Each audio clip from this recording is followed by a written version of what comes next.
태초에 말씀이 계시니라.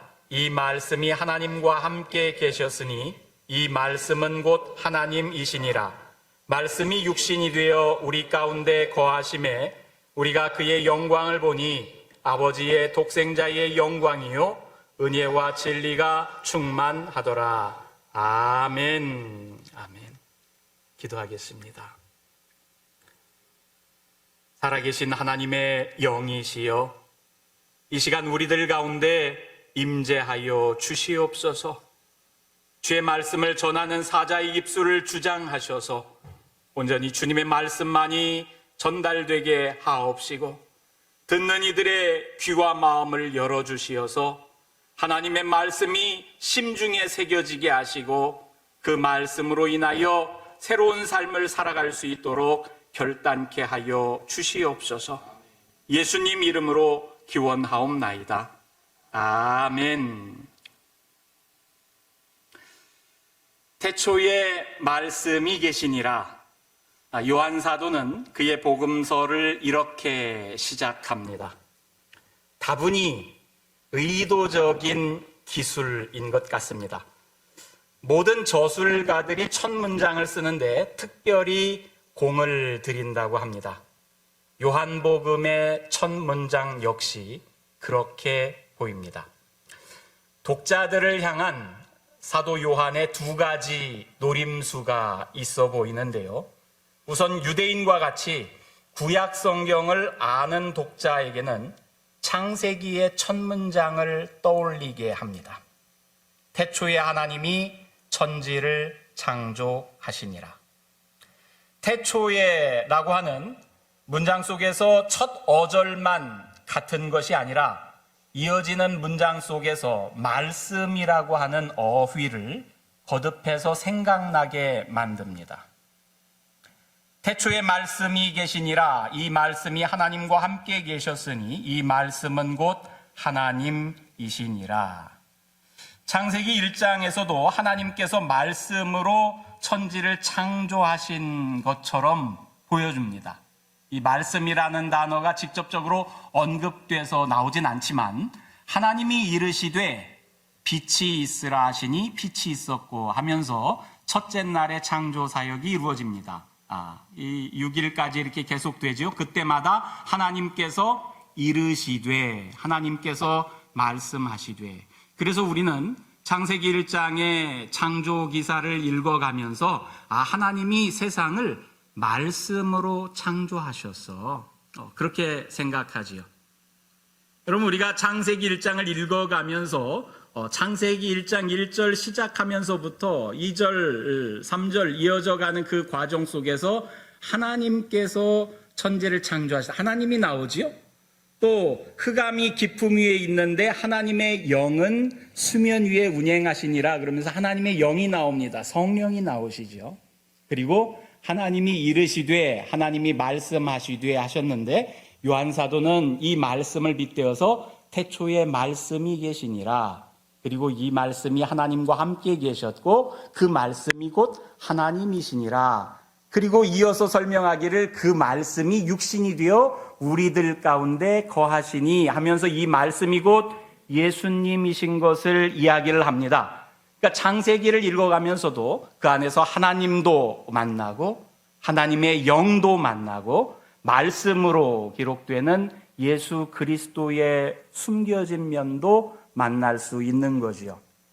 그래서 구약 성경을 아는 분들은 유대인들, 특별히 요한 사도가 섬겼던 에베소 교회 공동체에 함께 있었던 유대인들이라면 창세기를 알았고 창세기를 알면서 하나님이 말씀으로 세상을 창조하셨지, 그 말씀을 알고 있는 그 사람들에게 이 요한복음의 첫 문장은 결코 낯설지가 않습니다. 예수 그리스도를 소개하기에 앞서서 첫 문장 시작하는 것이 창세기에 보여주시는 우리 하나님의 역사를 연상케 하고 그 하나님이 이 땅 가운데 오신 예수님이구나 하는 데까지 자연스럽게 이어질 수 있게 만드는 것이 유대인을 향한 요한복음 첫 문장의 노림수라고 할 수 있습니다. 두 번째 노림수는 당시 헬라인들의 사상에 익숙해 있던 독자들을 향한 것이에요. 태초에 말씀이 계시니라.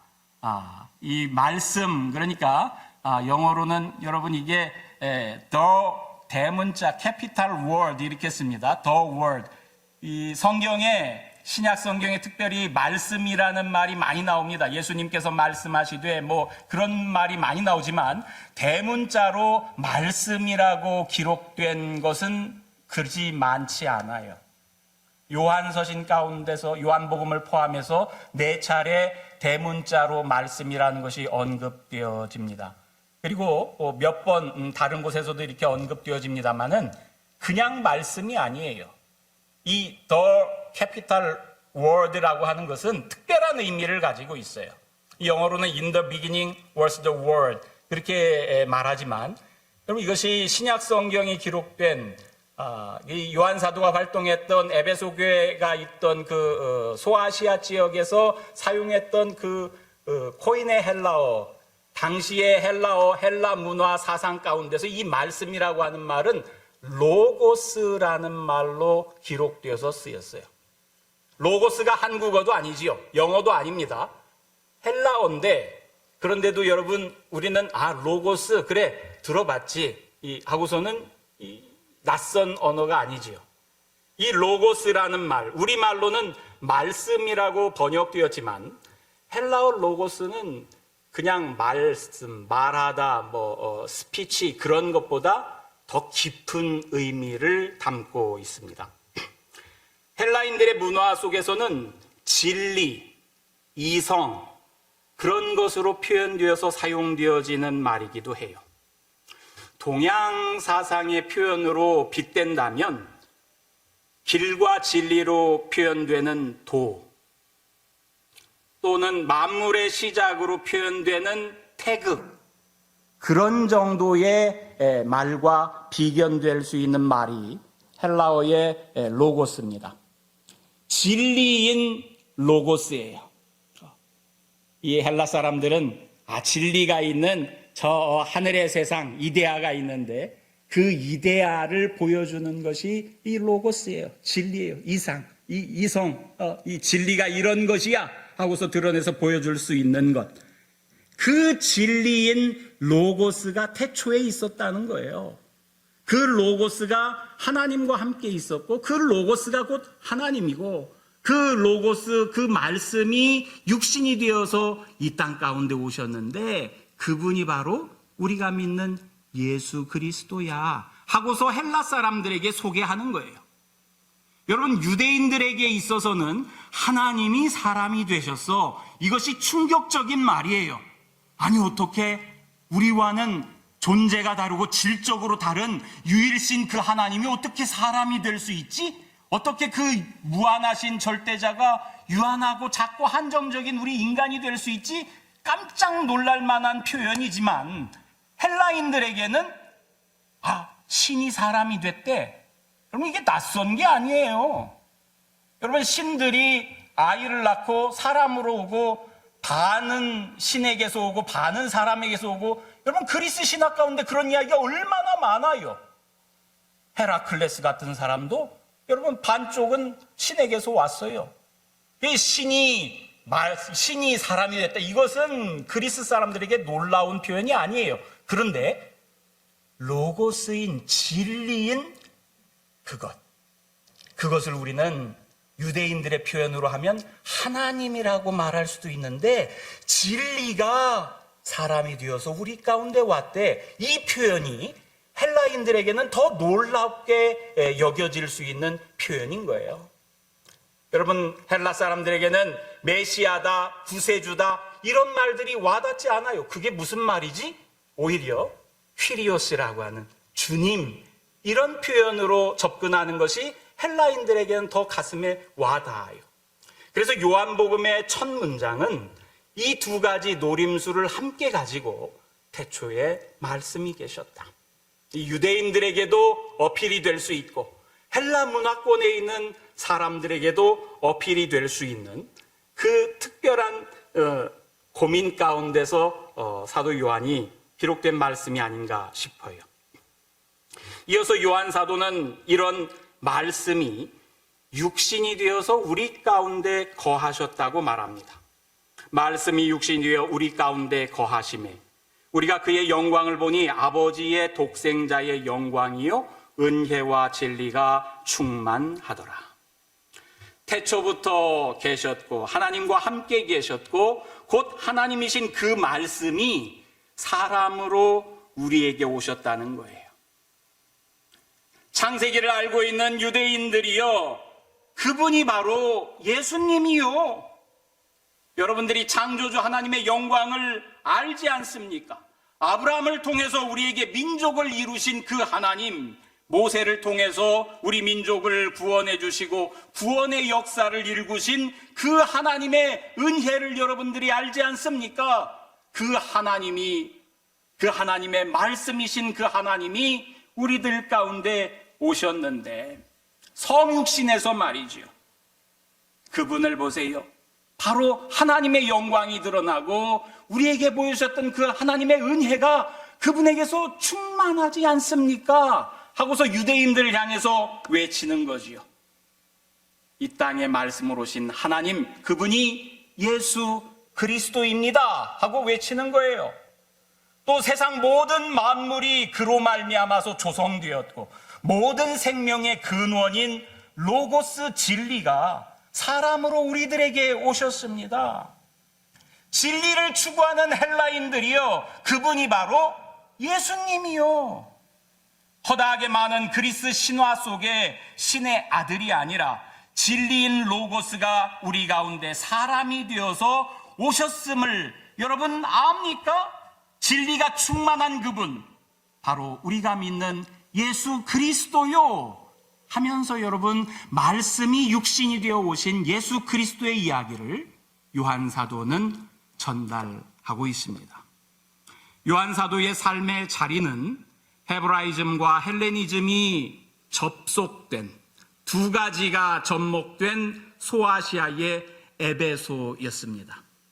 여러분, 예수님이 십자가상에 달려 돌아가시면서 세례 요한에게 이렇게 당부한 말이 있지요. 이 당신의 육신의 어머니 마리아를 이 요한 사도에게 부탁합니다. 봐라, 내 어머니다 그러지. 또 마리아에게는 여자여 보소서 당신의 아들이니다 그러면서 이 당신을 대신해서 마리아를 이렇게 모시고 살아갈 것을 제자에게 이렇게 당부하셨지요. 그래서 요한 사도는 마리아를 모시고 소아시아에 있는 에베소 교회에 가서 그곳에서 목회를 합니다. 이 에베소 교회는 참 은혜를 많이 받은 교회입니다. 사도 바울이 개척했지요. 디모데가 담임 목사로 사역했지요. 또 요한 사도가 또 더불어서 함께 이렇게 목회했던 그런 교회예요. 이 세 명의 거장들이 있었던, 우리 사랑의 공동체는 4명의 거장들이 있지만 여러분 그런 곳에서 이 요한 사도가 사역을 했는데 그곳에 유대인들이 모였고요, 또 헬라인들이 함께 더불어서 모였지요. 교회 공동체에 두 가지 전통이 같이 있어요. 헬레니즘 전통이 있고 헤브라이즘 전통이 있고, 이 두 가지를 아울러 가면서 여러분 요한복음을 읽어가면, 그래서 마태, 마가, 누가와 같은 공관 복음서와는 다른 묘미들이 이렇게 엿보입니다. 예수님을 태초부터 계신 말씀으로 표현한 것도 독특하지요.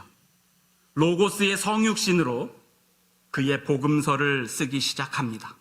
태초에 말씀이 계셨고 그 말씀이 육신이 되어 우리 가운데 거하심에, 예수님의 이야기입니다. 우리 가운데 오셔서 우리에게 보여주신 사람이 되신 하나님의 이야기입니다. 교회는 이것을 계시라고 합니다. 여러분, 계시가 뭐예요? 숨겨져 있는 것을, 우리가 볼 수 없는 것을 보여주는 것을 계시라고 그래요. 여러분, 하나님은 우리가 볼 수 있는 분이 아니지요. 나의 지극히 작은 인식이 어떻게 그 크신 하나님을 알 수 있겠어요? 여러분, 우리의 작은 눈이 기껏해야 저 별도 우리는 점처럼 제대로 보이지도 않잖아요. 조금 먼 곳에 있는 건 보이지 않습니다. 또 너무 가까워도 보이지 않아요. 여러분, 보는 것만 그래요? 듣는 것도 그렇지요. 아이, 분명히 뭐라고 했는데 나는 다른 소리로 듣기도 하고 착각도 잘하고. 우리의 인식이라고 하는 것은 지극히 제한적이고 한계적이죠. 우리가 어떻게 하나님을 제대로 보고 제대로 알 수 있어요? 하나님이 당신을 보여준다고 해도 우리는 감당할 수가 없어요. 심지어 태양조차도 우리는 마주 이렇게 바라보지 못하는데 어떻게 하나님을 우리가 봅니까? 죄악투성이인 우리가 하나님 앞에서 죽을까 봐. 그래서 여러분, 하나님의 존재 체험을 한 성경의 많은 일꾼들은 아이, 큰일 났다, 내가 이제 죽었다 그러면서 여러분 한숨 짓는 경우가 많잖아요. 이사야가 천사들을 만나고 내가 이제 죽었다, 내가 거룩한 것을 체험했는데 내 이 거룩하지 못한 내가 어떻게 저것을 감당하겠냐. 그리고 여러분, 하나님을 뵈면 성할 수 있는 사람이 없어요. 그런데 그런 우리에게 하나님께서 당신을 보여주세요, 이게 계시예요.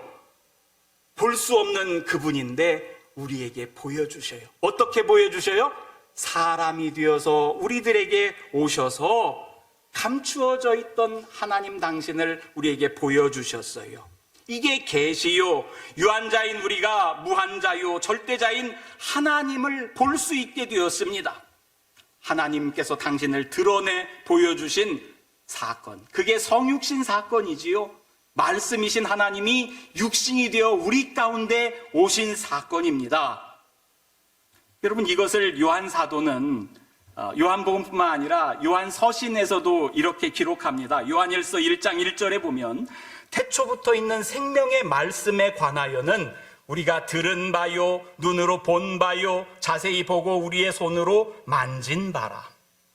여러분, 이게 무슨 말이에요? 하나님께서 우리들 가운데 오셨는데 우리가 그분을 듣기도 하고 보기도 하고 또 그냥 본 것만이 아니라 자세히 보기도 하고 우리의 손으로 만지기도 하고 예수 그리스도와 더불어서 함께 살아갔던 그 기억들을 생생하게 지금 표현해서 이야기를 하는 거예요.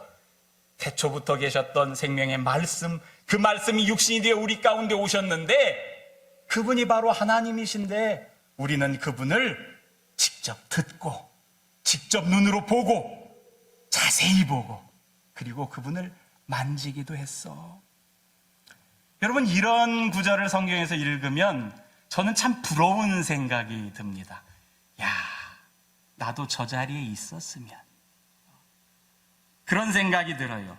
2000년 전에 나도 그 자리에 좀 있어 봤으면.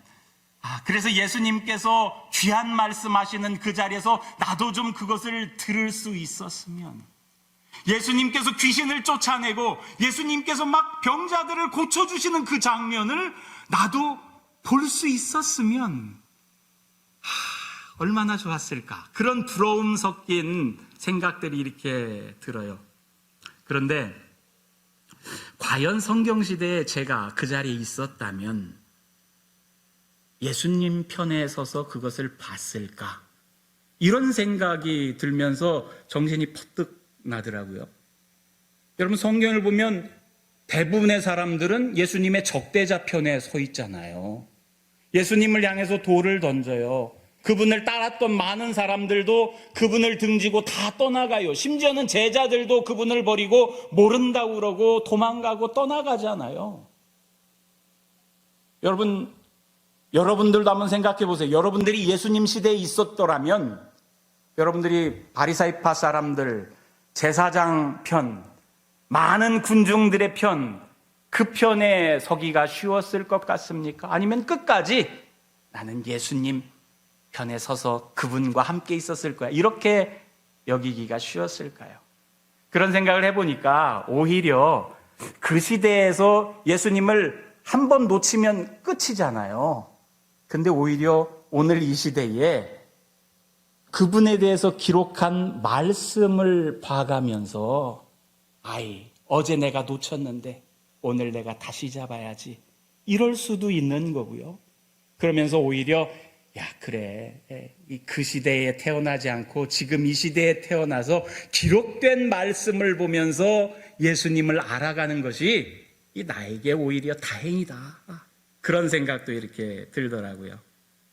하나님께서 예수 그리스도로 당신을 우리에게 나타내 보여주신 것만 계시가 아니라 그 예수 그리스도를 기록해서 우리에게 보여주는 이 성경 말씀도 계시예요.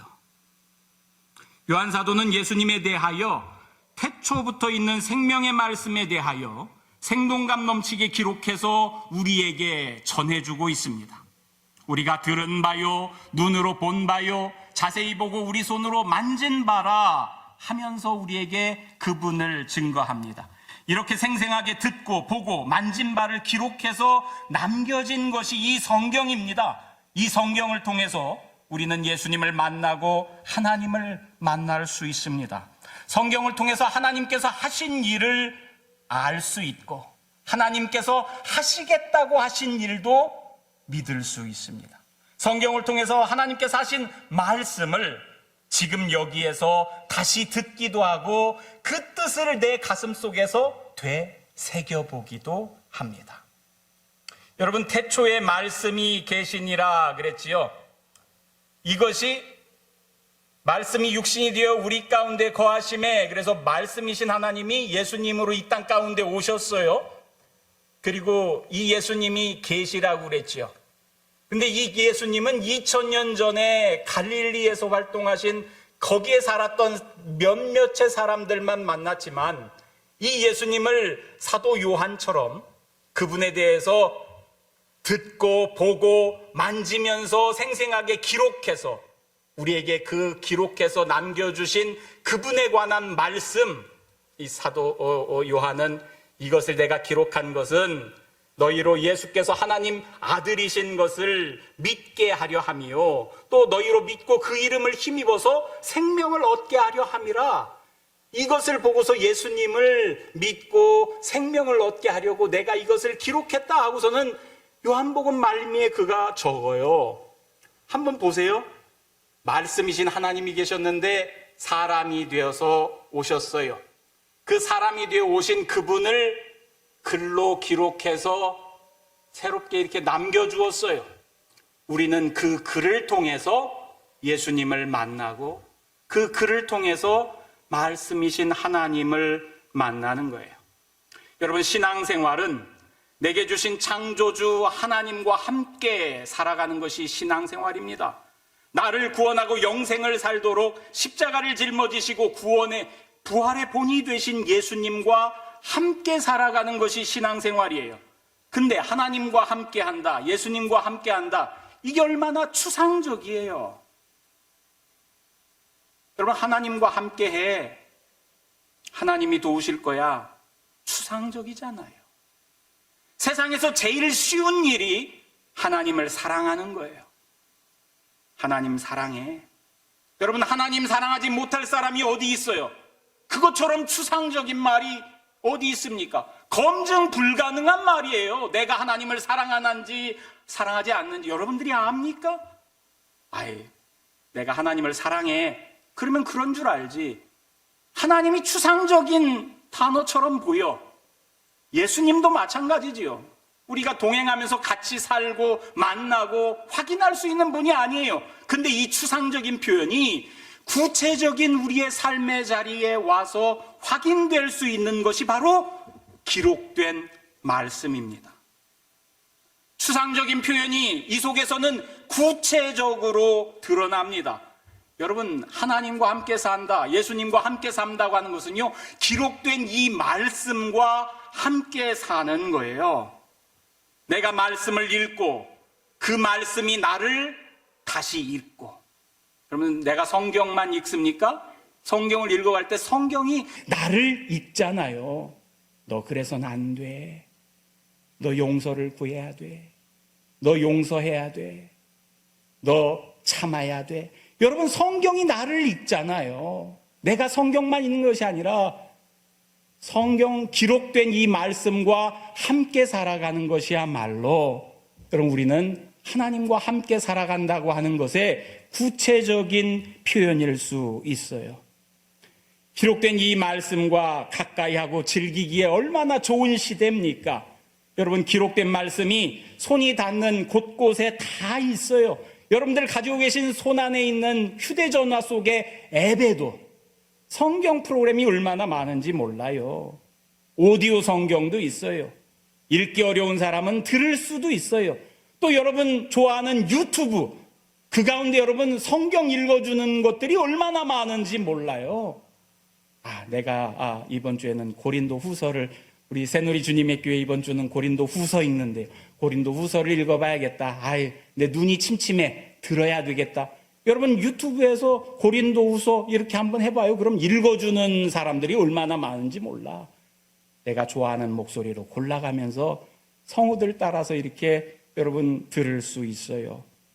강단에서 선포된 말씀도 얼마나 많습니까? 세상에 설교자라는 목사님들이 얼마나 많아요. 여러분, 그분들의 귀한 말씀들도 우리가 쉽게 접할 수 있는 시대예요. 기독교는 말씀의 종교입니다.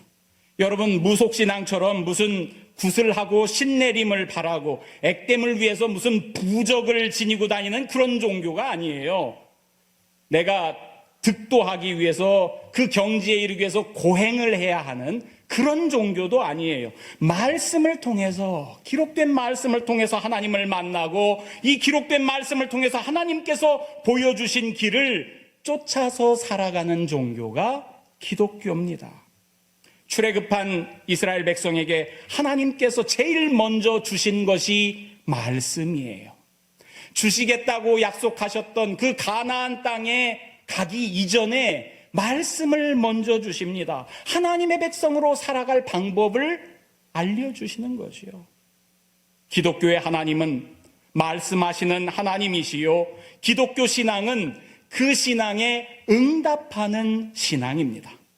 기록된 말씀인 성경이 여러분에게 응답하라고 하는 끊임없는 무언의 외침이 들리지 않습니까? 여러분, 성경을 볼 때마다 여러분 책장에 꽂혀 있든지 아니면 식탁에 놓여 있든지 책상에 있든지 차 뒤에 이렇게 있든지 대시보드에 있든지 성경을 볼 때마다 여러분 어떤 느낌이 와 닿아요? 내가 저걸 봐야 되는데. 왜 그래요? 이 성경이 무언의 외침을 우리에게 나를 읽고 응답하라고 여러분들에게 말해서 그런 필링이 오는 거예요. 여러분, 지금도 여러분의 응답을 기다리는 말씀 있습니다.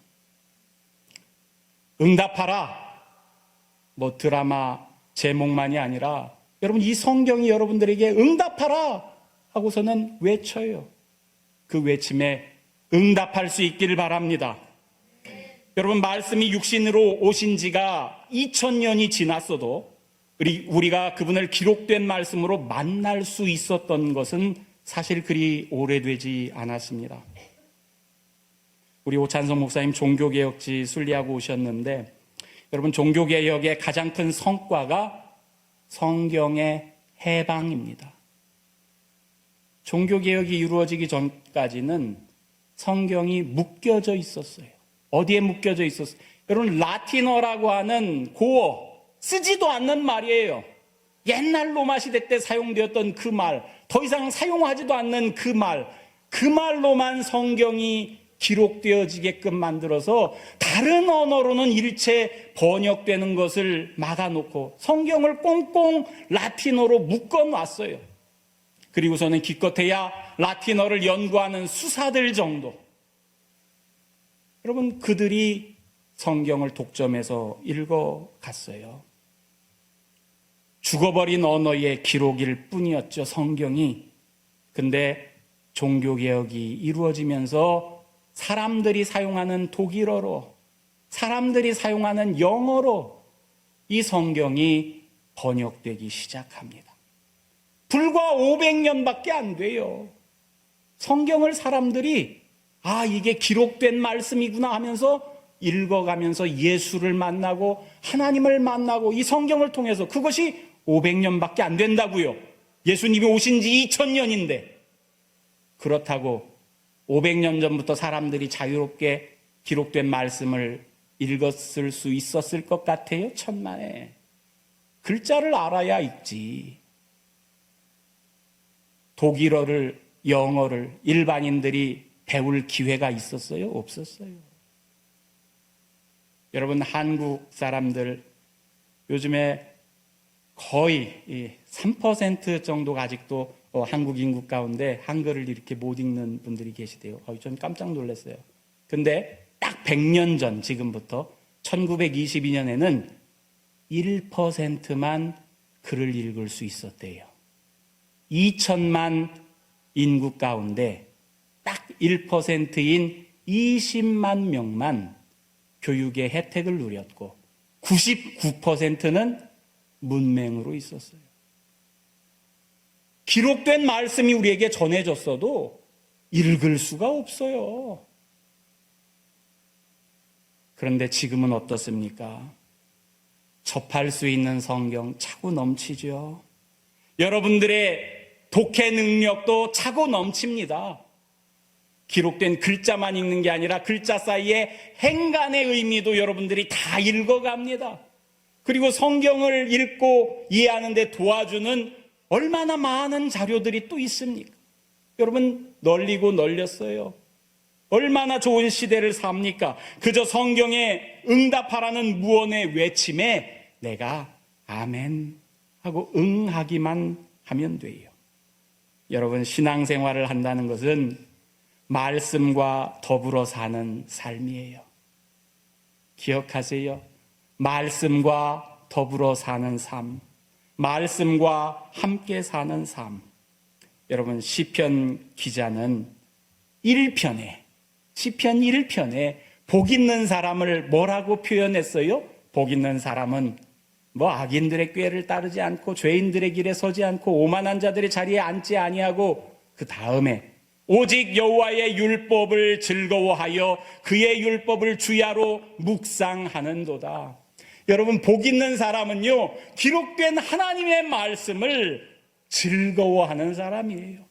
기록된 이 하나님의 말씀을 내 가슴에 담아서 주야로 그것을 되새김질하듯이 묵상해가는 사람이 복이 있는 사람이래요.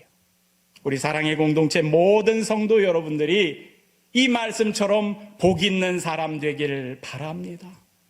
말씀을 밤낮 즐거워하며 묵상하며 그 가운데 이 말씀 속에서 예수님을 만나고 이 말씀 속에서 하나님을 만나고 내게 베풀어 주신 은혜와 진리가 내 안에서도 차고 넘치는 그런 귀한 은혜의 삶을 이어가는 여러분들 되시기를 주님의 이름으로 축원합니다. 하나님, 감사합니다. 우리 모두가 기록된 말씀을 통해서 예수님을 새롭게 만나고 하나님을 새롭게 만나고 주님과 더불어 살아갈 수 있는 그런 신앙인 되길 원합니다.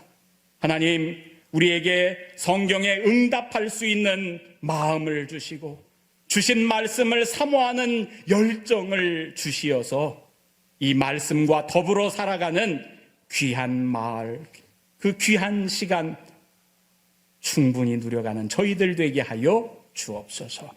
예수님 이름으로 기원하옵나이다. 아멘.